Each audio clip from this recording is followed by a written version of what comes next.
Good evening, Monadnock region, and welcome back to our fancy exclusive Space Lounge.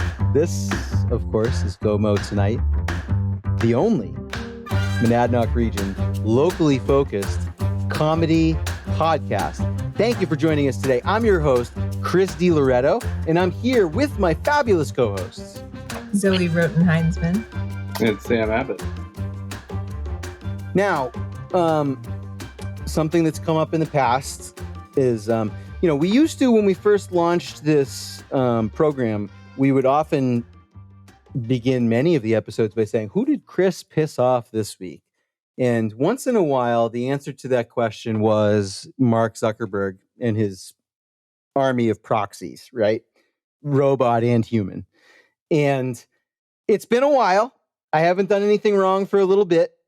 Not that long, but a little bit. And I got in trouble again this week. And I'll tell you guys the story, and you can tell me afterwards if you think that I was in the right. But, I think I was in the right. So, you're not allowed on Facebook. You're not allowed to, make fun of or, make comments about any, ethnicity or nationality. Or anything like that. And which is mostly fair. Okay. It's perhaps that's a good rule of thumb. I'm not saying we should all be able to, go out and make racist comments and whatnot. But so my comment was, it was on an article it was a comment made on an article publicly posted by the esteemed British publication, The Guardian.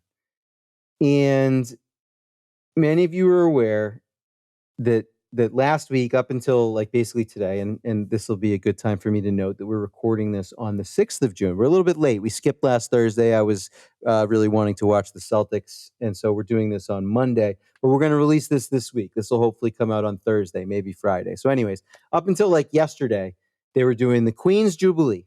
Big anniversary. The Queen Elizabeth II. This is the anniversary of her becoming queen. Yeah, and I guess there's a little bit of a gray area too, because actually the anniversary of her coronation was 69 years ago on June 3rd. However, she became queen about a year before her coronation, her official coronation, because the other, I think it was her brother abdicated. I think that's how she became queen. Oh. I don't think it was a death. It was an abdication. He abdicated to marry an American divorcee and renounce the throne. Didn't know that. Yeah. Harry's not the first here. This has gone on before. He wanted to marry a commoner, maybe a very good love story. I don't know if it turned out well. I'm not going to hazard a guess on that. But in any case, so 70 years, big party, big parades, all kinds of weird pageantry and stuff. And I have two minds about it. All right. I'm not trying to be a total sourpuss. All right. I don't really like the British monarchy. I don't really love British culture in general. But sometimes in my life, after my time embedded in leftism, sometimes I'm just yeah, well, you know what? A benevolent monarch might be the best system. I don't know. I'm not going to lie. I'm not going to make that claim. But I'm not going to say that it doesn't cross my mind sometimes. But the British monarchy doesn't count for that anyway. It doesn't really. That's just it's their country's I don't know, paper dolls or something. But there's a part of me that knows, and I'm being very honest with everybody here. There's a part of me that knows I'd be lying if I claimed that that there wasn't a tiny bit of my ridicule that's based on jealousy, because we don't have a multi-100-year-old tradition, really, almost all of even the traditions that we do have as a nation come from post-Civil War, we're very young. We don't have in the small n national, right? I'm not talking about nationalism or patriotism or any of that, right? Just in terms of small n nation, right? We don't have a national identity like the English do, and to whatever extent they have a different relationship to the Queen, sort of, but the Scottish and the Welsh, right? We don't have that. And sometimes that makes me jealous. And I mean, it's not even like I can be like, well, I'm Italian and Italians have a very long tradition. I am basically the Roman Empire, tempting to do, except for the fact that like actual Italians hate Italian Americans and like reject them wholesale, so I can't really claim that. It wouldn't be right because it's not like I could go over there and anyone would be friend. I have a better chance of making I hate to say this, I have a better chance of making a friend in a native Londoner than I do a native Roman, unfortunately. But I acknowledge this. I accept my fate. Anyways, so all that aside, all those disclaimers, a little bit jealous and all this stuff. But this was a serious article. This was completely straight up detailing as news how, as part of the celebrations, the Queen had sat down, had a sit down with, had a formal sit down with Paddington Bear. Paddington fucking Bear. All right? Like, I will go out and say that whatever national tradition you have, I don't think that monarchs should deign to sit down with fictitious animals. So was it a person like in costume? Either that or it was the actual living Paddington Bear, but I think what you're suggesting is more likely. Is there a Paddington Bear like there was a Winnie the Pooh? I don't think so. I mean, I guess he was a stuffed animal. I don't not think a real so. bear. I think Paddington. I don't know. I'm not steeped in Paddington lore, but I assume it was a person in a costume. I can't imagine what that conversation was like. And this is a sorry, not sorry moment, but my comment was, God damn, you British people are fucking weird. And I don't think it was out of line. Mean, yes. Was it does it pass that test where it's like, is it necessary? Is it kind and all that stuff? And if I sound like I'm mocking, it's because I am. It's horrible criteria for like when you're permitted to open your mouth. Like, what kind of cuck do you want to be, honestly? But like, anyways, this. So yeah, does it meet that criteria? Like, was it necessary and kind? No, it wasn't. Was I out of line though? Was I out of line? Was it undeserved? No. Weird is a mild adjective in this case. Okay. In this case. I'm just going to have to say, I'm going to double down on the weirdness because I just spoke with producer Jim and he informed me it was a CGI Paddington that she pretended to have tea with that they added later. Oh my God. And I'm telling you, maybe I'll find, if I feel like it, I'll go find the link to the article in The Guardian and I'll post it in the show notes, because I'm telling you, they reported on this like it was a serious matter. Like, this wasn't like a page 6, like, OMG, or like, I've seen a lot of articles about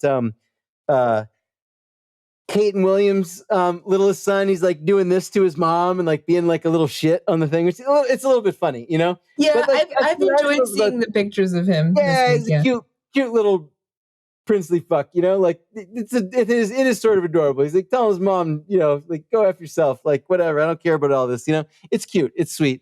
But none of those articles are reported in some kind of serious tone. But I'm telling you, this Paddington Bear shit, like, they made it sound like NPR's doing it too. NPR. This article is 100% serious. National Public Radio America. We fought a fucking war to not be tied to these monarchs here. And a couple of them, actually. Yeah, right. And it was a meeting for the ages, says NPR. And you want to tell me I'm out of line for making fun of the great nation of England? All right. So, anyways, the consequence of this was I really wanted to dive in on this like ultra juicy post on the Peterborough Facebook page, Facebook group, and I couldn't. And at first, I don't even know if I told you guys this part of the story. At first, I thought that it was like insta-banning me for the comment that I was trying to make because I used the word fascist in the comment. And I thought it was like, it picked up on the word fascist and was like, you cannot post this. But no, it gave me another pop-up that was like, we're not letting you post this about the fascist lifeguards, and we'll get to them in a second, of Peterborough, because you said this about the British, and as a punishment, we are going to, and again, this was just right out on the open Facebook, so I don't know why they attacked my group ability, because I didn't do anything in groups, but the punishment was, I am not allowed to have any group activity for 2 days, and my activity in groups will be buried for like 30 days, which I love it that they acknowledge that they do that now. Like back in the day, like shadow banning was like a deep, dirty secret that they denied was the thing. But like now we know that's not true. They zap you and then no one can see your shit. So I'm like, well, that's really extreme for calling the British. And of course I appealed, but like humans don't read that appeal. And then I come to discover that there was a third punishment that they didn't even tell me about, which was that anywhere on Facebook, not just in my groups, I was not allowed to react on people's posts. No reaction was allowed. Comments, fine. Posts, no. Make sense of this punishment, right? Also, before we get into the lifeguards, it's been lifted for some reason. Now, I don't know about the shadow ban. We can't prove that yet. And in fact, when we go to share this episode, I'm probably going to have you do it, Zoe, in the Peterborough group, because I don't want it to get buried. And it might if I do it. But all of a sudden tonight, I was just sitting there being lazy, scrolling Facebook, and I made a comment on another post that we might touch on later. And it worked. And I only realized what I had done after it had worked. I was like, wait a minute, I'm not supposed to be able to do this. What the hell? And so then I go and I start trying to react on people's posts. And I had just done this like 30 minutes before, and it still wasn't letting me do it. Like, nope, boom, I got my powers back. This is probably only ironic in like the Alanis Morissette sense. And there's probably people listening to this that are going to be like, that's not really ironic. But the ironic thing that I want to say is that the original poster, the person who posted this lifeguard post that we're about to talk about, turned off comments on me before I could even come back and jump in. This happened like this morning or something. She must have just gotten tired of it or something. That is just like a free ride that you just can't take. Yeah. Let's pop over. Do either of you have that post handy? I forgot to call it up, actually. I'm going to search for it right now, but. No, but you want me to start? I can start summarizing it. Please do. While you look for it. So somebody posted that she and her 4 kids were at Cunningham Pond, and they were the only kids there, maybe the only people there. And the lifeguards were like screaming at them all afternoon for such things as touching each other and splashing. And to the point where the kids were like saying to this mom, like, I don't think they like us. It was so extreme. Even the kids were like, whoa. And so she posted like, what exactly are the rules of Cunningham Pond? Because touching, splashing, where is this posted? How can I prevent this from happening in the future? How can I like prepare my kids for the pond if these rules are like just made up by the lifeguards? I think the post is gone. I can't find it, actually. Oh no. Yeah, that's a real shame. But yeah, that is and as someone on the post, I mean, she, I think, originally had posted, or maybe she edited the post to add a picture of the rules. But one of the rules and I didn't even pick up on this at first. Somebody else pointed this out to me in a Facebook message, but one of the rules is like, listen to Peterborough Rec staff, meaning the lifeguard. So like, meaning like, one of the rules is that anything that the lifeguards say is a rule, which like, I can't believe I didn't notice this before. Because all of the rest of the rules are fairly reasonable. Like no splashing, like isn't a rule. And I'll be totally honest. I do fucking tell my kids not to splash because there are nuances. And when there's other people around, now granted, if you're alone at the pond, like this woman says that she was, who cares, right? Splash away. In this scenario, I do think she was in the right. But there's also another side of it, which is that like when there's 20 people in the water and all that stuff. Like, it's public, and like not everybody has signed up to be splashed just because they're in the water or whatever. And I totally agree with that, but that's called parenting, not a lifeguard's job. Yeah, and the one thing she commented on was it did. She said that they were putting their hands on each other and they were saying no. But I will say that, like, one thing I always say to my kids in the public pond is that they can't try to pull one another underneath the water, and they do that. And if the lifeguards tell them not to do that, I think they are within their rights, because you shouldn't. That is fairly reasonable. Okay, I agree with that. but all that aside, most of the comments and my own opinion is on the side of the poster, and it's just actually amazing to me how the extent of the unpopularity of the lifeguards at Cunningham Pond. Like, they have lower ratings than like Biden or Trump at Trump's lowest. Like they have, like, if someone was to take a poll, they'd be in the 20s. I swear to God, nobody likes these lifeguards. No. And I mean, I'll just go ahead and say it, and I'll say this as an expression. This is no slight on police officers, but the reason that people don't like them very much is because they are perceived as basically these unnecessary pond cops, and they prevent us from sneaking our alcohol. Actually, they totally don't, but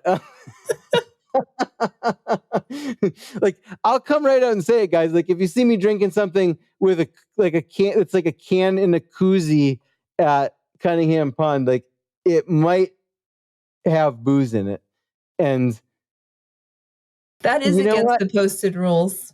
I think I'm gonna always get away with that because I just do. And anyways, so they don't actually. As the vice chair of the rec committee, I'm just going to say that is against the posted rules. Mm-hmm. I'm going to leave that one there. Yeah, I mean, right. And I won't report to your comrades on the board anything that you've ever done against the rules at Cunningham Pond either. So we'll just keep that square. But they're just they prevent you from bringing any floaties into the water. They prevent you from bringing like certain kinds of life jackets that are usually, like, someone complained about that specifically on the post, that they wouldn't let their small child's lifeguard go in the water because it's like an unapproved brand, but their lifeguards their life jackets that they supply didn't fit their kid. I have been in that situation before with Manny. Yeah. That did happen to him. He had a perfectly fine, not cheap life jacket that we bought for him, and they were like, yeah, it doesn't count. And then they're like crappy ones that they have were like too big, and it discouraged him from even wanting to try. Yeah. Well, there was more than one person on that post who said that they had been to Cunningham Pond and like weren't coming back because it was just such a downer. And like, that's terrible because it's such a good pond. Now, I think that's an extreme response because even with my, I mean, guys, I don't think it's any stranger to anybody who listens to this show that like, or who knows me, that I'm not like known for being like this like super patient, tolerant guy, right? But like, even I in my annoyance can tolerate it. Like, I like the pond, and like I said, they don't bother me enough, and they, like, I mean, and if, like, I don't know, what are they going to say when I'm drinking something out of a koozie? I'm just going to tell them that it's soda, and I'm going to look them straight in the face and say, but here's what I really wanted to comment on the post, because this is one of my goals for this year, if it even happens, because there's good news about the lifeguards, by the way, which is kind of the punchline of the whole thing. We'll get to that in a second. But one of my goals for this year is to just like rudely like throw some money at them. Like, like if they asked about my koozie or my flotation device or whatever, just be like, all right, listen, we all have jobs to do here, right? How about I give you $20 to fuck off? And we call it even. Like, you just leave me alone for the rest of the day. I'm open. We can negotiate. We can, if you want to haggle me, but everybody's got a price. And I think that's a fair exchange. You know, I'm very peaceful at the pond. I'm never disruptive to any, like I just said, I keep my kids in line, you know, nothing bad, but I want to enjoy myself on my terms. And I don't really want to be subject to any rules. And frankly, I don't even want them to lock the gate at the end of the day. Like if I want to swim at fucking 8 o'clock in the middle of the summertime, I want to swim at 8 o'clock in the middle of the summertime. And we should all be allowed to do that. Like Agreed. I don't mind that they want to go home. No, nobody minds. And that's the thing is we've also, there's been a lot of, I think we've even talked about it on the pod because it almost happened earlier at a rec committee meeting where it was raised as a possibility that we would simply not have the lifeguards. And this is a popular notion. Now, granted, it's not that we don't want to be safe, but there's always a lot of people there. It's relatively safe. People usually watch their own kids, and the kids who can't swim have a really adequate area that's shallow that they stay in. Not. Go ahead. You finish No, go your ahead. thought there. No, I was just gonna say. I mean, I can't guarantee that nothing bad is ever going to happen, but like, I'll just say that the general consensus seems to be, in terms of risk tolerance among the users of the pond, is that people are comfortable with the level of risk associated with that pond not being staffed with lifeguards. Right. And 3 more things. Mm-hmm. It says in the brochure, like, and on the signs or whatever, that you're responsible for your own kids anyway. So you're already responsible for your own kids anyway, liability wise. 2, none of the other ponds have lifeguards that I can think of. It's true. So like that's why it's like, most of them used to, but they've all done away with them over the years. Oh, I didn't know that. Yeah, I think years ago, like even like the Jaffrey one, which we can't go to anymore. Well, no, actually you can. I take that back because I'm conflating 2 things. Thorndike Pond we can't go to anymore. Right. But I do think Thorndike used to have lifeguards. I think that the Jaffrey Town Pond, which we can go to if we park really far away, I guess. Non-residents can go there. That, according to Kelly, anyway, I get this from Kelly, who grew up going to these ponds, but she said that they used to be staffed with lifeguards, but it's just sort of a thing that's gone away over time. I think Francistown might still have lifeguards, but all the other ponds that I would go to, that I did go to during the year of Cunningham Pond reservations, which was not boycotting. Yeah. When I was boycotting or like not using up my twice weekly rations and still wanting to go to the pond again. None of the other ponds that were nearby that we went to had lifeguards. And so we got a taste of it. And then the next year we had no lifeguards at Cunningham Pond, right? Like we got, or at least for a while. Wasn't there a beautiful time when we didn't have lifeguards? No, they just did away with the reservations. They had lifeguards all year last year. Maybe not during the week. Oh, maybe not. Maybe not. I just seem to remember some wonderful pond days with no lifeguards. Maybe and then right. when the lifeguards came back, we were all bummed. But it could have been just like a homeschool gang during the week situation. No, you like could be before right. School got out. Yeah. Oh, yeah. That could have been too. It could have been because I want to say we had kind of a warmish May and early June last year. Yeah, I think that's true. Yeah. So maybe that's what I'm remembering. But some of us got a taste of the pond without lifeguards, and we just really enjoyed parenting our own kids without help. I went to the pond with all of you homeschool moms like several times before school went out for the year. That's how warm it was. Like it was warmer than it is this year, last year, because there were all these beach days that everybody was out. Everybody was at the pond. So that's probably what you're thinking of, actually. Yeah. Is and it was glorious. Mm-hmm. It was glorious. Yep. It was glorious. But tell everybody the good news if they don't know already. Well, it's not 100% set in stone official. And hopefully I don't get in trouble for saying anything, but I suspect, I have good reason to believe that they have not been as successful in hiring lifeguards as they wanted to. And so the lifeguards may all go over to the pool when the pool opens. And Cunningham Pond may not have enough lifeguards to keep it staffed at all. Yeah. In a couple weeks. And I think people are going to be really pleased with that. And I think that there's probably people in the rec department, both on the committee and on the staff, who don't quite realize how strongly the feeling is on this yet. But I think that if we have the summer basically without lifeguards at Cunningham Pond, they'll see. I think that people will respond to this. And you know what? Yeah, lifeguard it the fuck up at the pool. Pools should have lifeguards. They're concrete. You know what I mean? Like, and granted, like, yes, there should also be parents around and all of that there. But like, I don't know. Like, I feel like the possibility for injury and for things like that is greater at a pool than it is at Cunningham Pond. Overregulate the pool if you have to. I don't go to the pool. So I know that's selfish of me to not care, but I don't care. Take your fascism to the pool. And I know I'm being extreme in calling it fascism. It's very mean, and some might call it crass. But it is things like this. Shout out Christopher Maidment, Will Coley. You know, it's things like this where my libertarian side does come out, because I'm like, you know what? Like, and not to get all entitled and everything, but like, we're the target demographic of the pond. Like, we're the young families with kids, and we don't need to be regulated like this. We don't need the nanny state of Peterborough to tell us what floats can go in the water. You know? Yeah. No, you know what? Don't you? Okay, wait. I do this. So the float thing triggered me.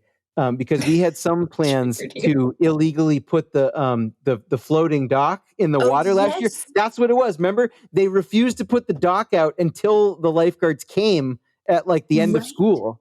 So there was no dock for a while. Right. And we definitely had plans to sneak in there and do some scuba diving and hook it up at the bottom of the pond. Yeah. And like, if anybody ever does something like that, fine. Let us be the prime suspects. Come and interrogate us. But we will not break, and nobody will prove shit. Prove it. We will always have reasonable doubt on our side.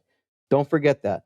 But anyways, so it wasn't quite a utopia. I remember that. I mean, I don't care because I don't give a shit about the dock either. That's another one of those things that I don't really do. But a lot of people felt very passionately about that dock. So like, there was happiness that there were no lifeguards, but unhappiness. They refused to open the bathrooms too. They were like, well, there's no lifeguards. You can't take a shit. You know what I mean? Like, and I hate that. I hate that. Like, and the argument is always going to be about staffing, and like, you know, some vandalism. roughnecks are going to vandalize the bathroom. And maybe so. But to me, the risk of the vandalism and the potential consequences of that, which it's like, we're going to send a town worker to go fix it, is the stakes are low here, and people ought to be able to use the bathroom. You know what I mean? Like, I don't know. I think it's more important to have the potential bathroom access for people from a public good perspective than it is to like risk someone clogging the toilet. Yeah. Fortunately, this year, though, they don't seem to be locking the bathrooms, and they don't seem to be like getting rid of the dock. So we may have a good year we have an extra good year at Cunningham Pond. Looking forward to it. I'm sorry I wasn't able to join in. They turned comments off and then deleted the post before. And I don't mean to say I'm not blaming the admins. Like, the author of the post turned off comments on her own post, and I'm not sure who deleted it, but I can't find it anymore. So it's too bad that my punishment got lifted too late for me to weigh in. But I think people covered it. I do think it was adequate. Props for that. Now, do we want to talk about today's Monday afternoon date in Putnam Park? Was it an afternoon date or a morning date? It's a little hard to so this is time stamped at like what time? It's not giving. Oh yeah, 1 p.m. It was 1 p.m. that it was posted. So this happened presumably before then because there's a photo. It's a great photo of a sandwich in a little takeout container with chips and a bowl of something. And this is in Putnam Park. Very, my favorite park in Peterborough. I think it's the chief park of Peterborough in my mind. There's other good spots, but I think that it's the spiritual center of the town. And it's so in terms of my reaction to this, it's almost two different posts. There's two sentences in this post, both of which ending in an exclamation mark. And they both make me think totally different things. So highly suggest lunch takeout from Beepa and Lulu's restaurant and Vital Provisions and going to our local park. Perfect local date day. All right. So let's unpack this a little bit. In terms of going to the park with local takeout, great idea. I also support this. Very good. Putnam Park's a great place. More people should be eating lunch in Putnam Park. If Peterborough were more like the Richard Scarry books and that portrayal of society, there would be people eating lunch on the benches in that park in harmony every day. So I support this. I've given up on social progress, but maybe we can aim for something like we see in those picture books. I don't know. That might be delusional. People really like Scandinavian stuff here, right? Like the Scandinavian way of life. That is the most memorable thing from my trip to Denmark. Everybody is eating lunch in the park. Picnics galore every single day. Picnics in the park. Everyone would do it. So I'm into that too. I like that. I think that's cool. If there was a movement afoot to do this, even though I work from home, I would drive down to the park and have some food sometime. Totally down. But perfect local date day. Now, my brain goes in a couple of different directions on this. It's like a sequential thing too. I'm like, I think this, then I think this, then I think this, all bam, bam, bam, right? First, 1 p.m. on a Monday. A date. She used the word date. A lunch date in the park at 1 p.m. on Monday. And I say this with all due respect, but how sure are you that was a date? This is a term that some people don't like, but it still refers to a real thing. But are you sure you aren't in the friend zone 1 p.m. on a Monday having a date? I think she is though, because it's her husband. She says in the comments. She's a waitress too at the first restaurant. So. Don't spoil my illusions. The Hallmark movie I'm writing in my head.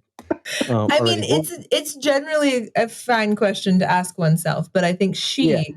I don't even know here. I don't even.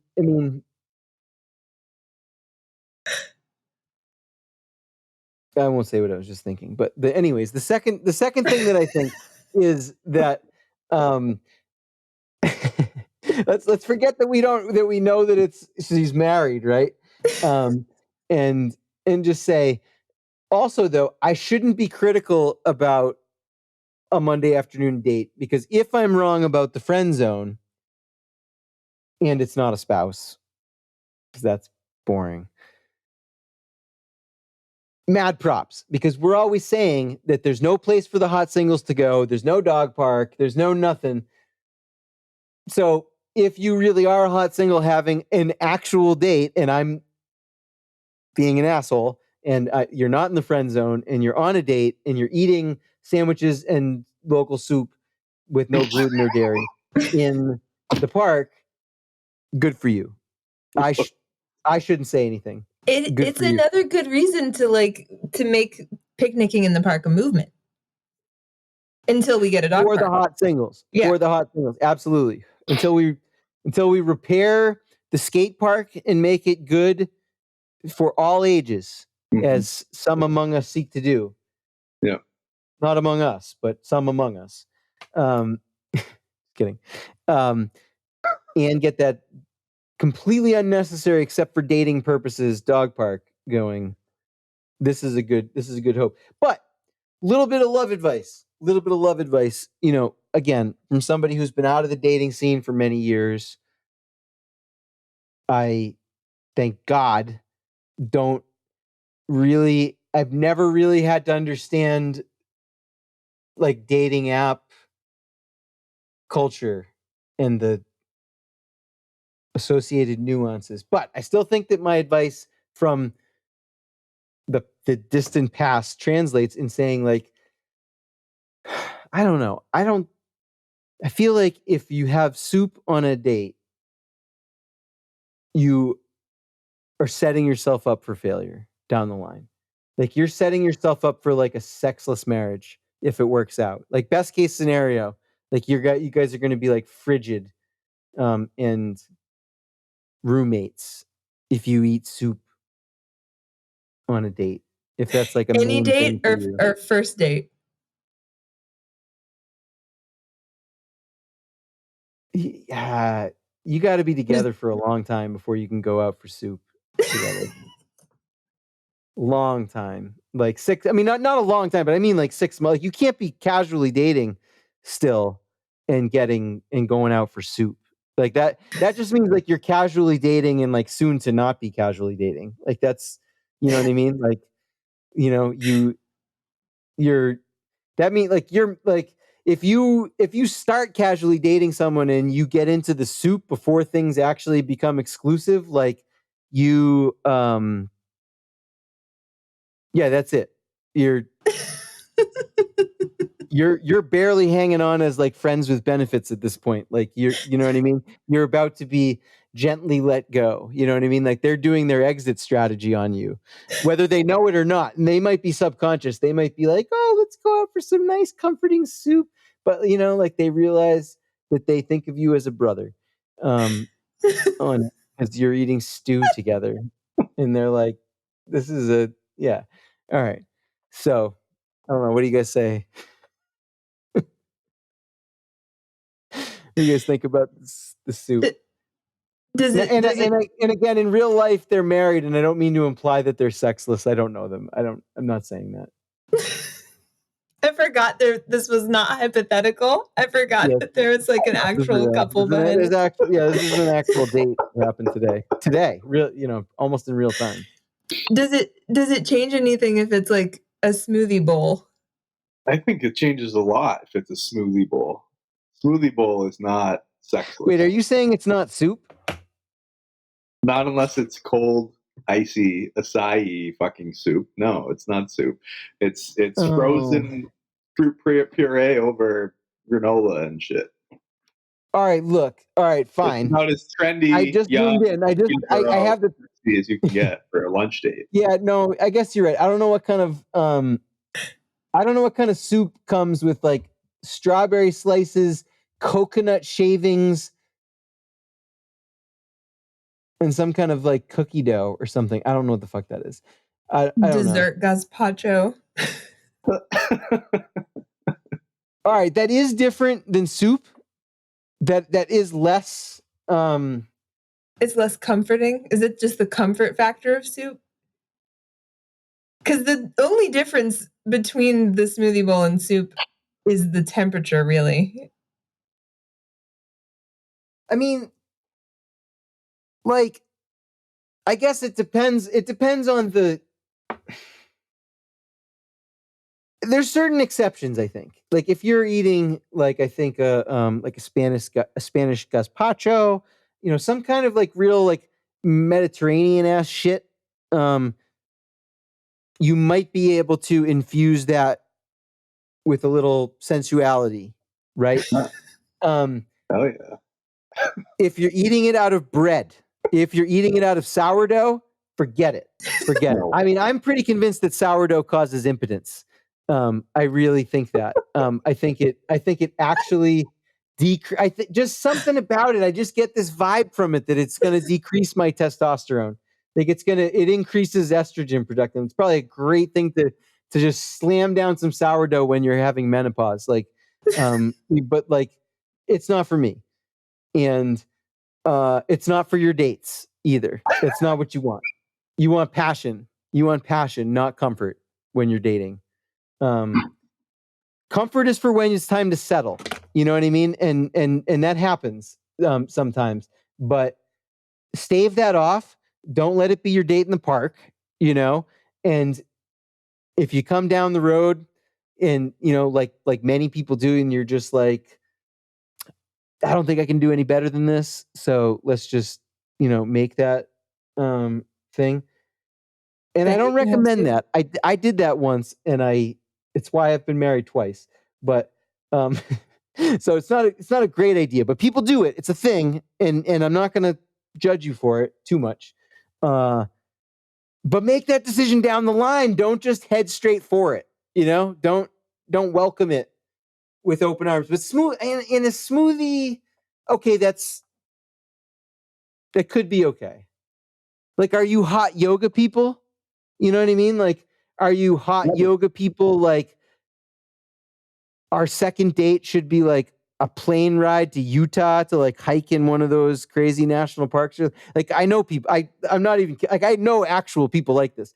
And if you are that kind of person, smoothies are fine. Smoothies are good. If not, questionable. It's questionable. I think it's questionable. Anyways. I just want everybody to find passionate love. That's all.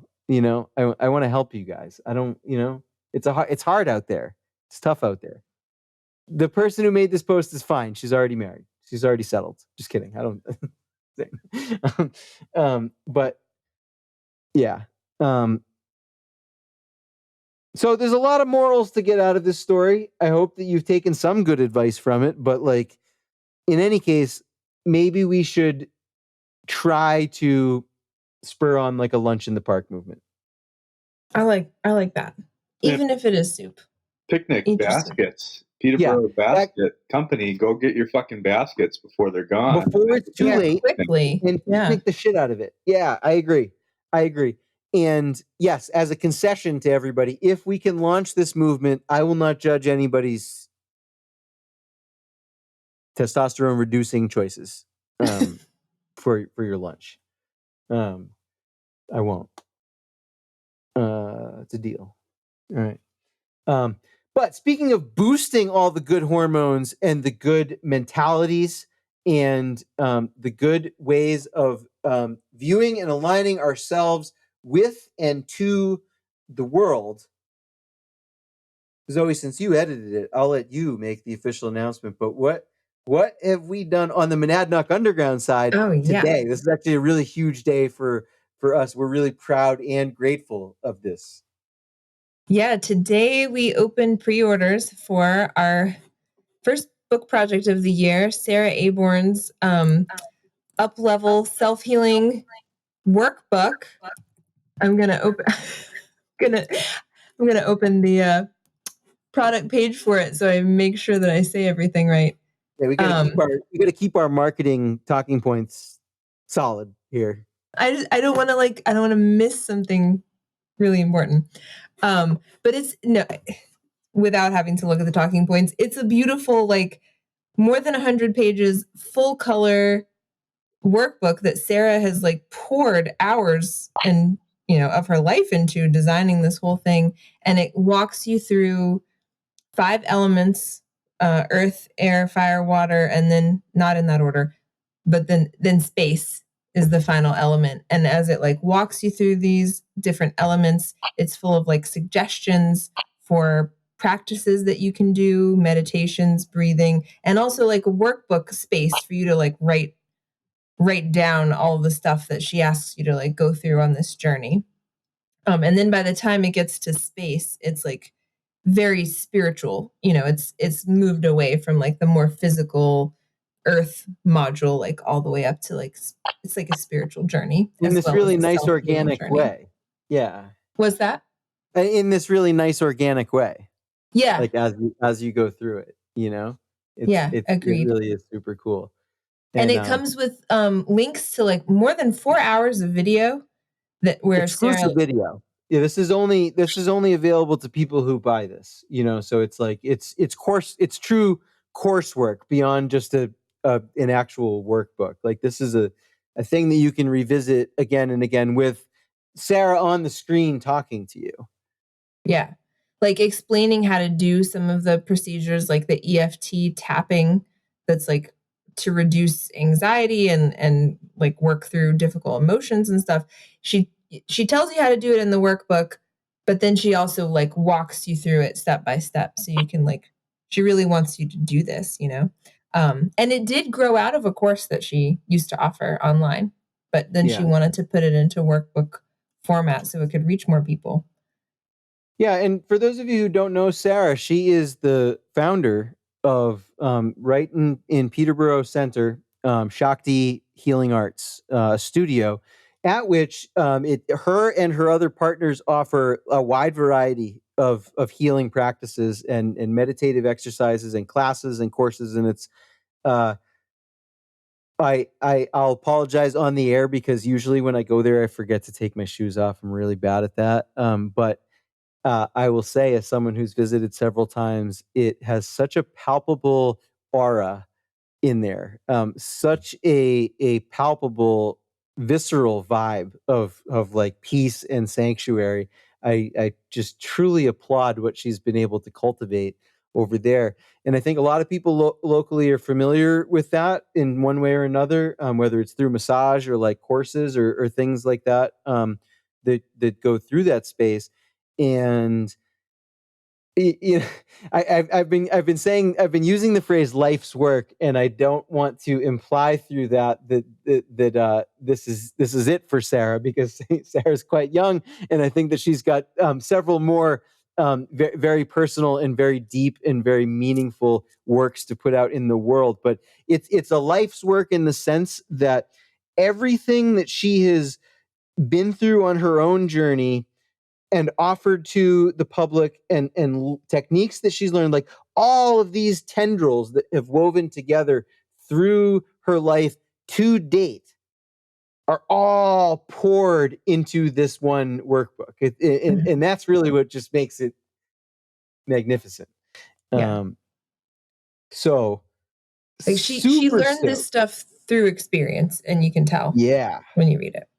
Yeah. And like me, and like a lot of people, I think, you know, she tells you the stories, and you know, a lot of her experience is learning things the hard way, and I, like I said, I personally appreciate that, because that's how I've learned all of the things that I've learned, pretty much, and so I love it that what you see here is not just Sarah's journey, but the ability of anybody, I think. Even people who have gone through a lot of difficult stuff, you know, even sometimes like of their own learning the hard way type of experiences, you can eventually, all of those things can come together into something magical eventually. And I think that that's a really powerful and important lesson to impart to the world.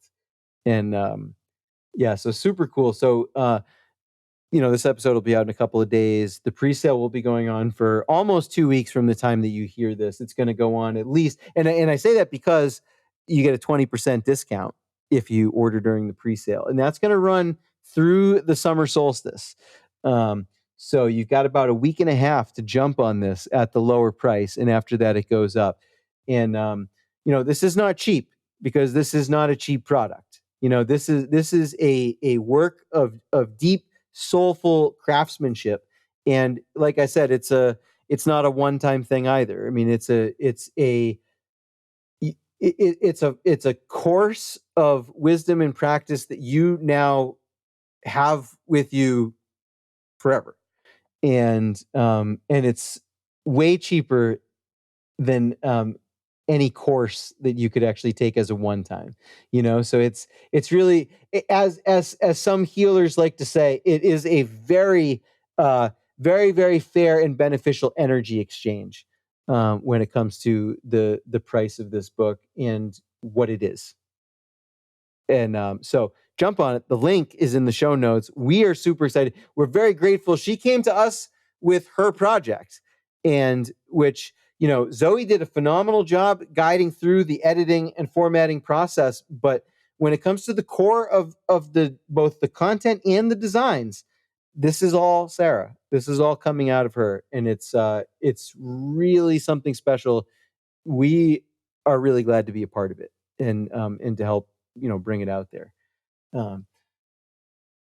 So super stoked about that. And Sarah's going to come on. She might not know it yet, but she will be on. She Maybe sort of knows it. She's working herself up to it, but we'll have her.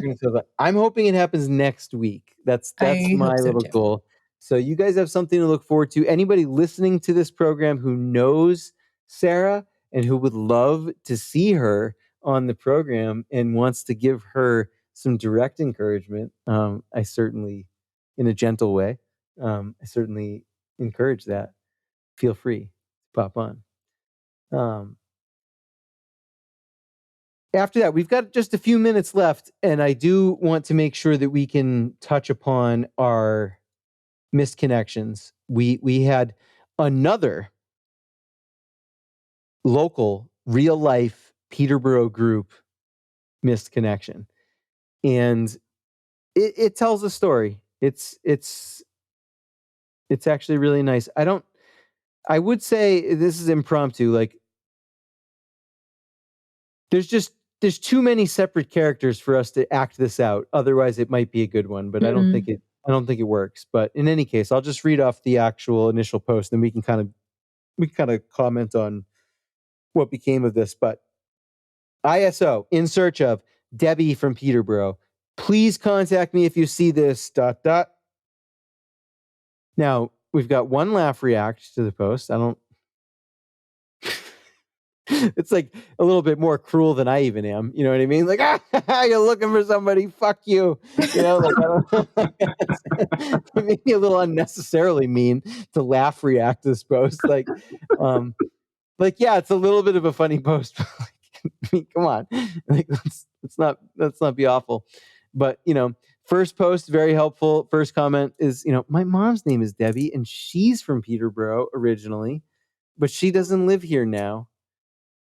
And that was not the right Debbie, after all. Yeah, actually, I don't think I read that one all the way through before, and so I thought that was helpful, but chances are this woman who a couple of days ago was looking for Debbie from Peterborough is not talking about your mom who moved away years ago. I don't know. I mean, without context, you never know. Maybe. All right, maybe. All right, now I'm being mean. Sorry, Debbie Lindsay. from Peterborough. Right. We were hung out in high school. Who knows? Yeah. All right. Fair. Okay. And it's hard to find women on Facebook sometimes because their names change. Yeah. Well, as one commenter also said, I'm sure there are lots of Debbies in Peterborough. And nice curt response. The author wrote back, like, yeah, I'm sure, but the one that I'm looking for will know when she sees the post. I lost her number. This is my only way, And then somebody was like, what about Deb Croomy Roy? She lives in Peterborough. No one ever answered that. A guy named Travis posted the Spider-Man GIF where one Spider-Man's pointing at the other Spider-Man. And a lot of people thought this was funny. I don't think what the hell does that mean? Was the original poster's name Debbie? No, her name is Lynn. Oh yeah, then that's not funny at all. It's not very funny. Who laughed at this? Do I know any of them? I don't. Good. It's not funny. Doesn't make sense. This other guy says looking for a date. So all right, good. Helping the hot singles. But like our other poster, Lynn LeClaire responds, no, I'm married. But then finally, yesterday, we have a woman named Deb Budney who pops in and says, I'm Debbie from Peterborough? ? And it turns out we've got a happy ending here, guys. Yes. Very enthusiastically, Lynn responds, yes! It worked, Debbie. Not sure if you remember me. I'm going to private message you. So happy I found you. So, I mean, Yay! nice. That's a nice happy. And we didn't even need to step in. I like that. I like it when we didn't even need to help. And we don't need to be indispensable, we want to help where we can, but if people can solve these problems just on their own in the group, that's what we want. So, happy ending. Lynn found Debbie. Very good. Do we, before we run out of time, do we potentially have any missed connections on the page locally or semi-locally? I'm not seeing a ton that are local, but there's so many grocery store ones that I feel like we need to dip in here. We've been covering the grocery stores, and I think we should continue that. I agree. So I will read, let's see, Hampstead Hannaford's Sunday morning, 9:30. This was just posted yesterday, so he or she did not waste much time getting this onto Craigslist. We made eye contact in the frozen aisle, then again as I was at the express checkout. I was hoping we'd get in line together. You're a beautiful man. If you prefer older men, I'm 52, and you happen to catch this posting, I would like to hear from you. Oh, nice. It's a good segue. This is from a little bit far away. This is from Greenfield, Massachusetts, not New Hampshire. But I just want to bring it up now because I happened to click on it as you were saying that, and we've got a common thread here. Don't think it's the same person, but common thread nonetheless. This is called Stop and Shop Skirt. I was walking in at the same time as you. I looked away because I'm a bit older than you, but I can't get that skirt out of my head. Wow. That one was like a poem. A little bit. That was close. This is almost like what were we shopping for kind of guy. It's similar, Yeah, Lady in nice. Green at the Nashua Y Memorial Day is Nashua, New Hampshire. Hello to the Lady in Green yoga pants who was at the Y Memorial Day. I opened the door for you and regret not talking to you more. I'd like to reconnect. What was I wearing? See, there's like the two questions. There's like the describe to me something about our interaction so I know you're not a faker. And then there's the philosophical, like, what were we working out for? Even doing? Yeah, what is any of this all about? Anyways. I feel like it's one of those like obnoxious, overwrought, like, I am a person who doesn't do small talk. Don't talk to me about the weather. I want to talk about the origins of humanity from outer space. And it's like, if you don't understand how there's different things appropriate for like different people in different times, like you are a completely neurotic person, not like somehow deep because you don't like small talk, but that is how I feel about these people who post that. Like, what are we even laughing about? It's like, let's skip over the superficial stuff because I'm into the deep shit, man. Like I want to really dive into this. Is there a God? And why is there suffering? Why is there suffering? Respond to this email. Respond to this posting if you're interested. Is there a God? You need to be interested in talking about this and tell me what I was wearing that day. So I know it's you. I will not accept any imposters. I will not. I only talk about the deep shit with like that one person I ran into at the store. One person I made that eye contact with at the grocery store that time. Everyone else seems like a weather person, and you're not worth. You're not worth the effort. Okay. So here, one more from a grocery store person. This is Hannaford. I don't know how to pronounce this town. Ossipee? Ossipee. Ossipee? Okay. Yeah. Hannaford and Ossipee, 5:30ish. We were in the checkout line. You, male, said my house looks like fun. I said yours looked healthy. What were some of the items I was getting? Like to chat some more. Wow. So that person who I don't know. That sounds like know. I don't want to be all gender roles or whatever. Forgive me, but we've delved into this before. That one could be a woman. It could be. No, you don't think so? Mm-mm.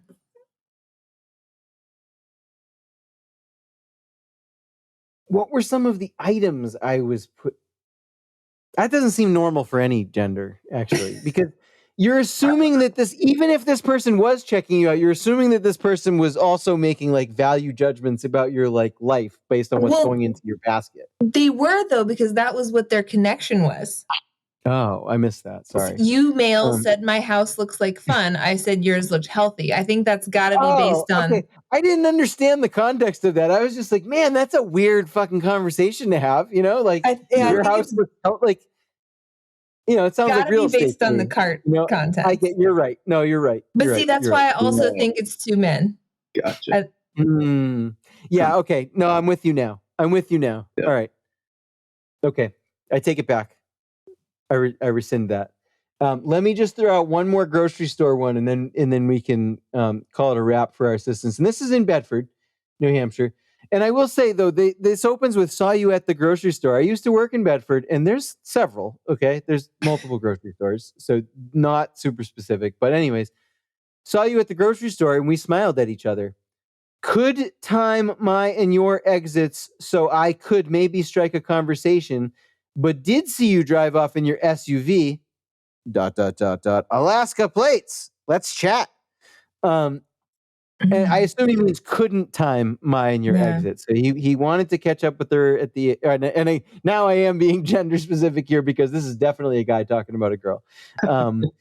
Couldn't and it was also also to be clear, the title of this is Alaska Girl. So it's not. It sounds like a guy, and he's not talking about another man because he says Alaska Girl. Let's hope Alaska Girl is a viewer of this program. All right. So let's hope that the people of the region, whether they've written about their desires on Craigslist or not, and it's certainly not a requirement, let's hope that they all find love. On a more serious and somber note, before we close out the program, we did just want to take a moment and mention the passing of our good friend and backer and supporter and colleague, Bill Chatfield, who left this world in between the recording of our last episode and tonight. And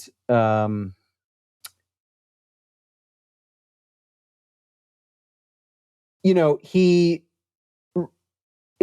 for those of you who don't know, he's the former, he's called himself the postal poet. He is the former postmaster of Peterborough for many years, and more recently the founder of the Peterborough Poetry Project. And as Monadnock Underground, and as we founded ourselves, and explicitly, while we were not anti-poetry, did not emphasize poetry in our quest for submissions and what we have ultimately published over the years.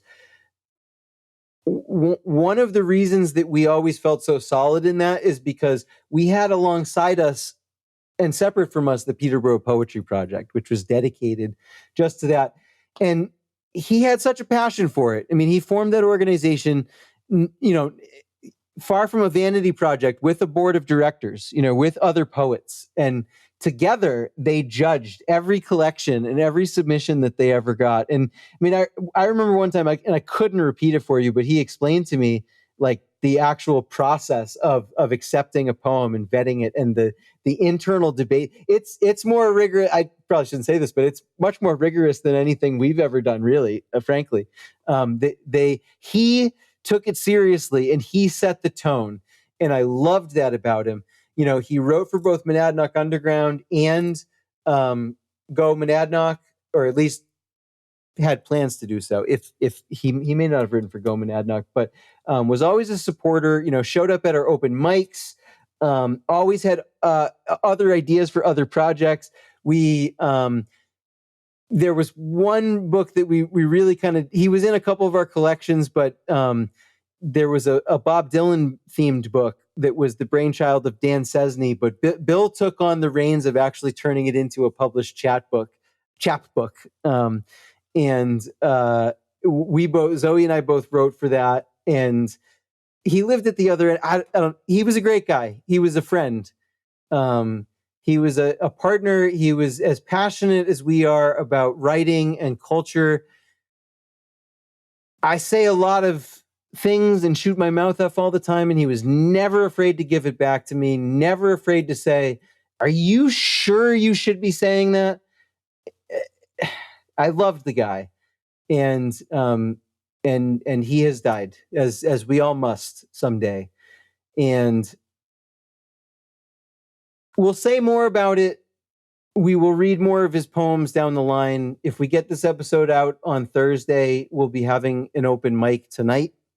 The evening of Thursday, the 9th?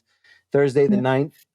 And one of us, whoever feels most able to keep it together, probably will read a couple of his poems. We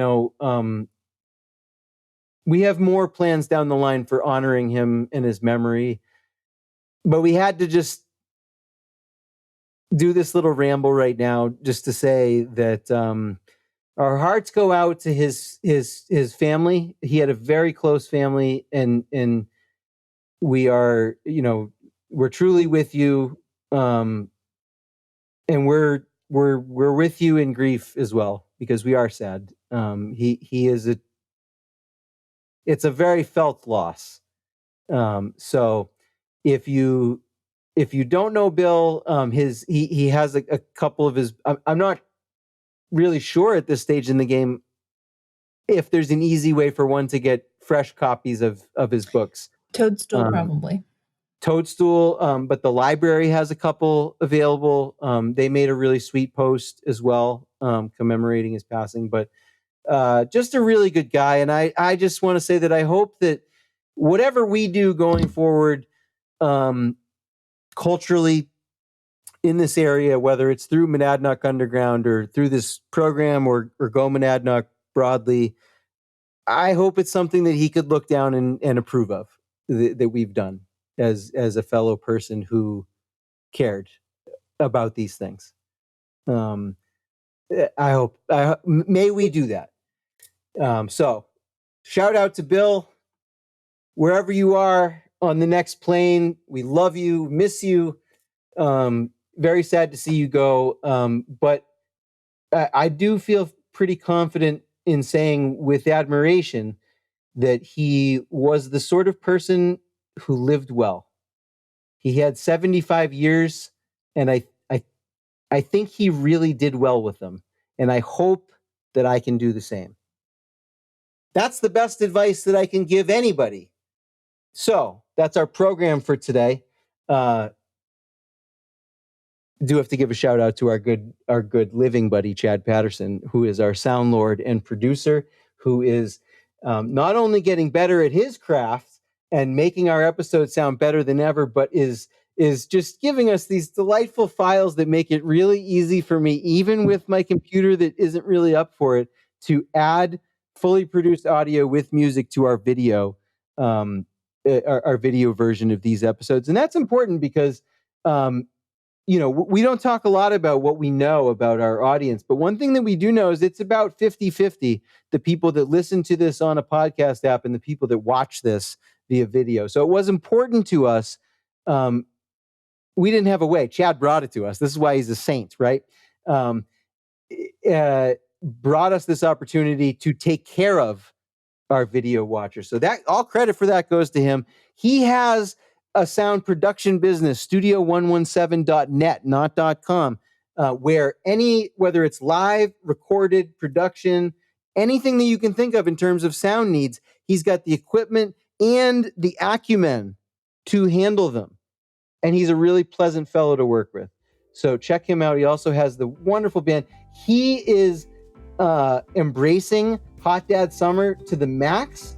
And so his cover band, we've been saying, they've got dad rock and they've got yacht rock and they've got all kinds. It's called Down by 10, available for any function that you can think of. But he is now basically branding his posts about the band as Hot Dad Rock Summer. And we are here for it. So that's in the show notes as well. But seriously, when I'm talking about making use of your years, because, there's only so many of them, and we will all follow in that direction. So remember that. That's good advice. Until we meet again in the Space Lounge, continue to take it. Okay? Thank you very much. We'll see you again next time. Take care.